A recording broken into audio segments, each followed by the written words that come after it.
Hello, Yeah. Celicia, thank you so Hello. much. It's really great to be up here with you guys again. I love all of you guys. It's really fun. And I have really benefited from knowing all of these incredible people up here, so I'm just really grateful to be here and so grateful to all of you guys. My name is Lori Spagna.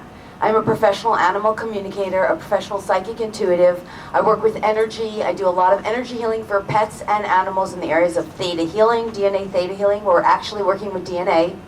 We do have more than 2 strands. They're labeled as junk strands. They are not. I also do Reiki, energy healing, and I do things like EFT, which is a tapping technique to release blockages of energy in the body, very similar to acupressure and acupuncture. And I also, there we go, that's better. Hope you guys can hear me. I also do the Akashic records. If you know what those are, they're basically the records of your soul's existence of all time. And I do this for pets and for people, and I do a lot of coaching, and I work with what we call the karmic board and other light beings who are here to help us. Now, this stuff might sound really airy-fairy, out there, crazy, but the way that I work is I really love to explain it scientifically, because that's my favorite thing. I'm going to explain why. My business is called Ethel's God. It spells dog's life backwards. Because I really have come to know that dogs are simply mirroring us in some way, shape, or form, as are all animals, and since we are human animals, we are doing the same thing with others in our world. And so I named my business dogs Ethel's God because of that, and also because I believe there's a God in every dog's life. So what happened for me, just to give you a brief introduction, is that I was actually always working in corporate America in my earlier young adult life, and I was doing quite successful in that business, but I felt like I was really enslaved to the system and enslaved to my business, my work, and I didn't know how to get out of my chains. And I was the kind of person who would sit behind my desk at 11 o'clock at night, sort of crying and alone in the office, and like a good slave, and I would have this little mantra in my mind, and I would just every night be like, how can I be of service to animals on a global scale? And I just kept asking this question, and I was so impassioned about it. And really all I wanted to do was be a dog trainer at that time, a really great dog trainer. And I couldn't see a way out, to go from 6 figures in this high-powered position to just being a dog trainer. So that was my own ego judgment. So anyway, then I had 2 other mantras, which were really in my mind constantly, which was, 1, I wanted God to be my boss. I was really tired of feeling enslaved and to my bosses. So I wanted God to be my boss, and I kept asking, how can I make God my boss? How can I make God my boss? And then my other mantra was, because I was on my own spiritual journey, I really wanted the truth. I wanted to know what the truth of everything was, and I was willing to go to the end of the earth to find it and back, which is apparently what ended up happening. So ultimately, my brother died. I started hearing him in my head. Up until that point, I wasn't really psychic at all, or at least I know I was, but I wasn't practicing in any way, shape, or form, other than as a child when I used to talk with my animals, so my animal companions. And so I realize now that that was sort of the divine kickoff for me with my brother, where he just said, you've got to wake up, honey. And at that point, when I told my husband, my then husband, what was going on, he was like, whoa, I did not sign up for psychic craziness chaos. See ya. And so I took off and went to Maui, which was basically the most remote place on the planet Earth that I could go to get connected to the truth no matter what, right? So anyway, at that point I underwent this radical shift of consciousness, which I now realize is what we are all going through on this planet at this time. And I now define myself pretty much as a visionary and light worker here to help the rest of the people on the planet wake up. And when I was asking God, how do I be of service on a global scale, this is what God had in mind, right? So anyway, and I'm sure lots of you out there know about light workers, having been here this weekend. So who out there is actually right now communicating with their animals in a 2-way dialogue? Anybody? That's a pretty good show of hands. Who's receiving messages from their animals, knowing that they're receiving them? Okay. Well, you're all receiving them. You're just not paying attention. So if you haven't heard it already, we're all psychic. There's no one in this room who's not psychic. There's no one in this room who's not communicating with animals if you love them. The only thing is, it's a question of, are you trained to understand, receive, and translate the information you're getting? And are you trained to understand what that information is, and how then to communicate it, to receive it and translate it effectively? So let me just explain a little bit more about the background, and then I want to share more about the animals, obviously, because this is the point of why we're all here, right? I've worked with animals in almost every kind of body you can imagine. I have worked with giraffes, elephants, orangutans in Borneo, elephants in Thailand, whales, dolphins, sea lions, otters, seals, gerbils, guinea pigs, rabbits, pigs, ducks, geese, all kinds of birds. I mean, the list goes on, and of course dogs and cats, right? And the thing is, what they all say over and over and over again is, we're here to help the humans. Which is kind of ironic, because we've been walking around on this planet thinking we're actually helping them, right? Isn't that what we all think?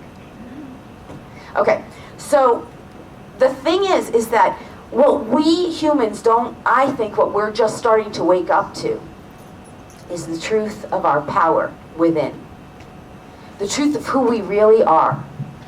And how we can access that truth knowingly, consciously, and deliberately.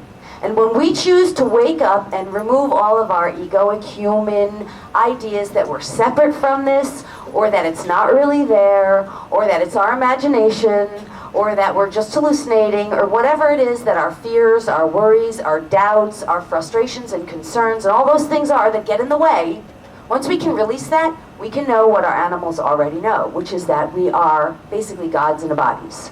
And I know that sounds so out there, but it's not.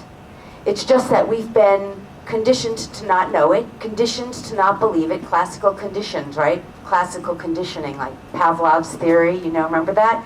We're just the animals in the maze, in the box, who pretty much are trying to figure our way out, right? Like Earth is the kind of place we're all sort of trapped in, and we don't know we're in this insane asylum, like none of us know it, but really we have this incredible power within us, this incredible wisdom, this incredible energy, this ability to heal ourselves, to communicate telepathically, to know things that are in our highest and best good, to serve ourselves and others in this beautiful, blissful way. And the animals are here to teach us how and to show us the way. So what's one of the main things that the animals teach us about is energy. Okay, Slacia touched on it, Karen touched on it, we'll be hearing more about it. You've been hearing about it this weekend. You all tapped into it just when we did that beautiful meditation. We have energy, boundless energy within us. And all we have to do is access it. But it means we got to move out of our stuff, right? Our human egoic beliefs. So if energy is according to what Einstein told us, in perpetual motion, in waves of motion, which we call vibrations of energy, and certain things are vibrating faster and other things are vibrating slower, the animals are already tuned into that energy. They don't have to figure it out like we do. We're using our left brains as our dominant aspect part of our brain. Left brain is the brain that calculates, analyzes, numbers, figures things out, makes lists, has to get to work, has to buy food, has to put food on the table, has to please our bosses, our peers, our spouses, our children, our relatives, our best friends, and our pets, and then we put ourselves behind ourselves, right? Everyone with me on this? Yeah. But our animals don't have to do that. They're just sitting in the energy. And so what they do is they kind of take on our energy because they live with us, our companions, and they emulate out that energy to us in a mirror of us, helping us to see either what we need to release or learn or compensate for in some way, shape, or form. So they're teaching us about energy, and this is a way of communicating in the future. What's on the other side of 2012 has a huge part to do with us understanding energy and how to use it. So the animals are helping us learn that. The other thing they're really helping us to learn is telepathy. I know that was mentioned here. Telepathy is not crazy, right? We have something called a theta brainwave.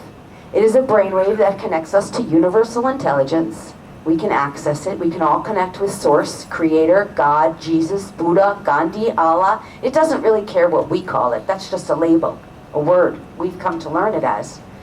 It's a source of infinite intelligence, wisdom, knowledge, kindness, compassion, love, healing, and the most blissful states you can possibly imagine. And we all have access to it. So the animals are already connected there because they're not too busy with their left brains. They're in their right brain hemisphere, which is that feeling, sensing part of them. The feeling, sensing, knowing. Make sense? So this is some of the ways that our animals are teaching us and preparing us. So if we can learn to access these parts of us, we then are able to connect with one another and our own source that exists within us all. And we all know, as animal lovers in this room, otherwise we wouldn't be sitting here, that really the truth of who we all are is what we see in our own animals. Love, kindness, compassion, wisdom, sweetness, forgiveness, joy, playfulness.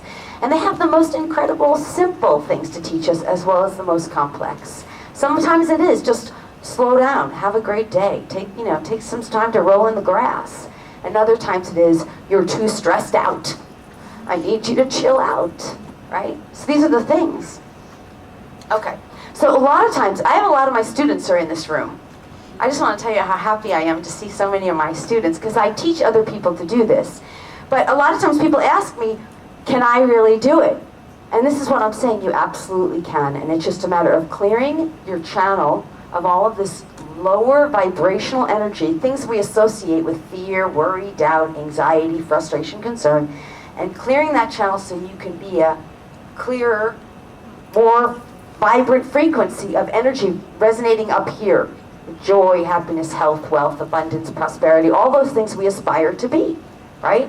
So that's effectively, I hope I've summed up, because we're talking about what our animals are teaching us. I know we didn't really get too much into animals in the afterlife, but I do want to say that about the animals in the afterlife before I hand over the platform here, that they don't ever leave us. We know that energy is in a state of perpetual motion. All energy has intelligence, and the energy that's housed within the physical form never dies. It just transmutes. These are universal laws of physics, and they're in harmony with the spiritual laws, which is that we never die.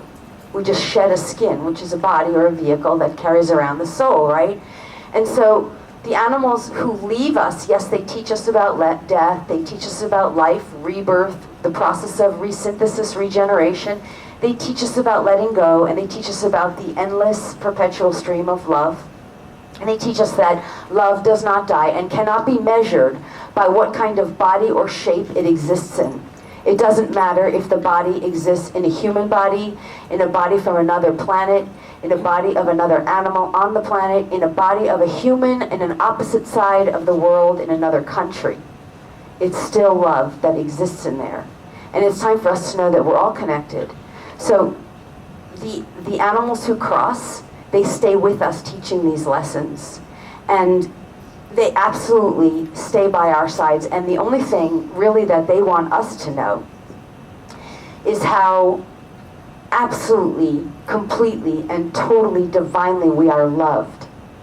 And that our job here is to recognize that within ourselves and to have fun at it. And to really receive that love, not only from them, but from ourselves, towards ourselves, for ourselves.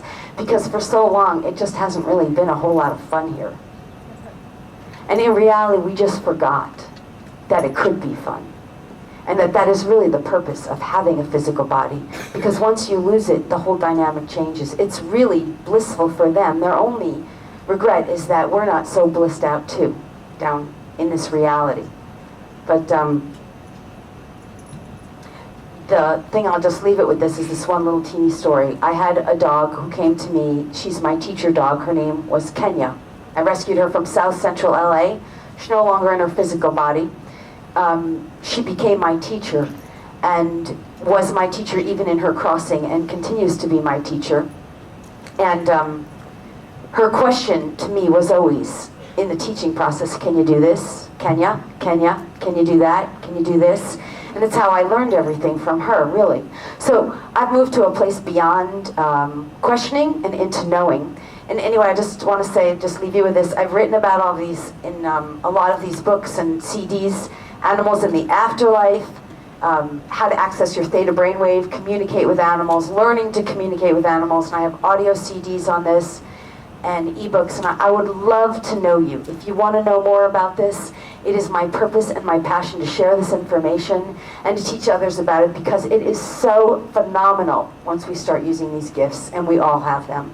So just thank you so much for being here, and thank you for your willingness and desire to keep learning. We never stop learning, and we never stop growing, and I'm just so grateful to be able to share what I've learned and grown to learn with you.